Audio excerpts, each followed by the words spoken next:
Hi friends, అందరూ బాగున్నారా? నేను కూడా చాలా బాగున్నా. ఈరోజు అయితే మనం తెలంగాణ కావచ్చు, ఆంధ్రప్రదేశ్ కావచ్చు, ఎగ్జామ్ పాయింట్ ఆఫ్ వ్యూలో పబ్లిక్ ఎగ్జామ్ వెళ్ళేటప్పుడు ఫస్ట్ ఇయర్ ఇంటర్మీడియట్ కానీ సెకండ్ ఇయర్ ఇంటర్మీడియట్ కానీ ఎక్కడెక్కడ మిస్టేక్స్ చేస్తూ ఉంటారు, ఏ మిస్టేక్స్ మనం చేయకుండా ఉంటే బెటర్ అనేది మనం ఈ వీడియోలో డిస్కస్ చేద్దాం.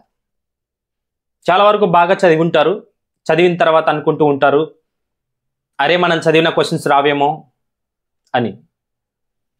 మనం పాజిటివ్ మైండ్తోనే ఎగ్జామ్కి వెళ్ళాల్సిన అవసరం ఉంటుంది. నువ్వు చదివినవే వస్తాయని పూర్తిగా నమ్మి, అది చదివిన వాళ్ళైనా, యావరేజ్ చదివిన వాళ్ళైనా, బాటమ్ వరకు చదివిన వాళ్ళైనా, పాస్ వరకు చదివిన వాళ్ళైనా అందరూ కూడా పర్ఫెక్ట్గా ఇవి వస్తాయి అనుకునే బయలుదేరాల్సి ఉంటుంది. సో ఈ వీడియో స్కిప్ చేయకుండా చూడండి, మీ ఫ్రెండ్స్ వాళ్ళు కూడా షేర్ చేయండి. తప్పకుండా మంచి మార్క్స్ వచ్చే అవకాశం 100% ఉంటుంది.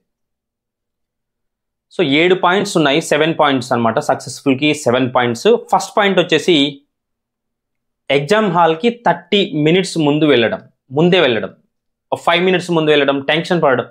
టెన్షన్ పడితే నీకు నేర్చుకున్నది డ్యామేజ్ అయ్యే అవకాశం ఉంటుంది. కాబట్టి టెన్షన్ ఫ్రీగా ఎప్పుడు కూడా హాయిగా హ్యాపీగా ఉండాలి.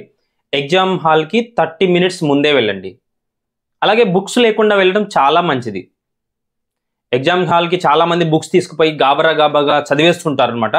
సో అక్కడికక్కడ మనం చదివేది ఏది ఉండదు. ఆ టెన్షన్లో మనకి నువ్వు చదివినా అది గుర్తుండదు. కాబట్టి ఫ్రీగా ఉండు, 30 మినిట్స్ ముందుండు. వాటర్ బాటిల్, చిన్న వాటర్ బాటిల్ అయినా కూడా ఒకటి పక్కన పెట్టుకోవడం చాలా మంచిది. తర్వాత లోపలికి వెళ్ళగానే అందరినీ లోపలికి పంపిస్తారు.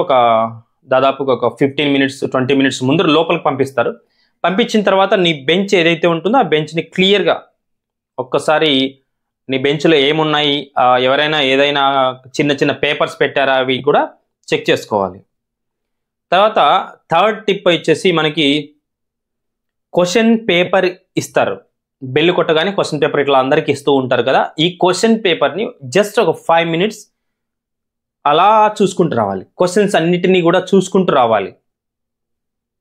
సో బాగా వచ్చిన వాళ్ళైతే మొత్తం ఎలా రాస్తారో వాళ్ళకి తెలుసు, అన్నీ కూడా క్లియర్గా రాసుకుంటూ వెళ్తారు.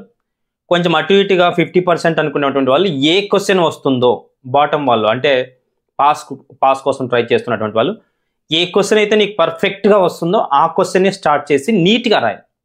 పేపర్ అనేది మనం ఎలాగైతే ఎగ్జామ్ హాల్కి రెడీ అయ్యి వెళ్తామో హ్యాండ్సమ్గా, బ్యూటిఫుల్గా, మంచి డ్రెస్ వేసుకొని మంచి సెన్స్తో వెళ్తాం. కాబట్టి మన పేపర్ కూడా అలా ఉంటే మార్కులు వేయడానికే ట్రై చేస్తారు ఎగ్జామినర్స్ అందరూ కూడా. సో మంచిగా కనపడడం అనేది చాలా చాలా అవసరం పేపర్.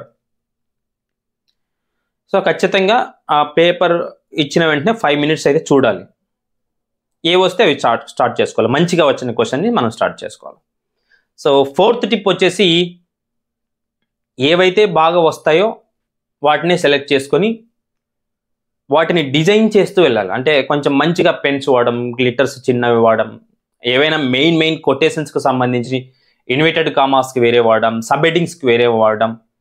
మ్యాథ్స్ వాళ్ళు కూడా గ్లిటర్స్ వాడతారు. రకరకాల పెన్నులు వాడుకుంటూ కొంచెం ఇంప్రెస్ చేయడానికి ట్రై చేస్తూ ఉంటారు అనమాట. సో కలర్ఫుల్గా అనేది ఫిఫ్త్ టిప్ ఏం చేస్తారంటే చాలామంది ఎక్కువ పెన్నులు వాడతారు. ఎక్కువ అంటే దాదాపు ఒక 10 పెన్నులు తెచ్చి అన్ని పెన్నులు ఇదొకటి రాస్తుంటారు. ఇలా రాయడం వల్ల ఎగ్జామినర్ పేపర్ కరెక్షన్ చేసేవాళ్ళు ఏంటిది అని తెలుసుకోవడానికి టైం పడుతుంది. కాబట్టి ఎక్కువ పెన్స్ వాడకుండా 3 or 4 పెన్స్ ఖచ్చితంగా వాడండి.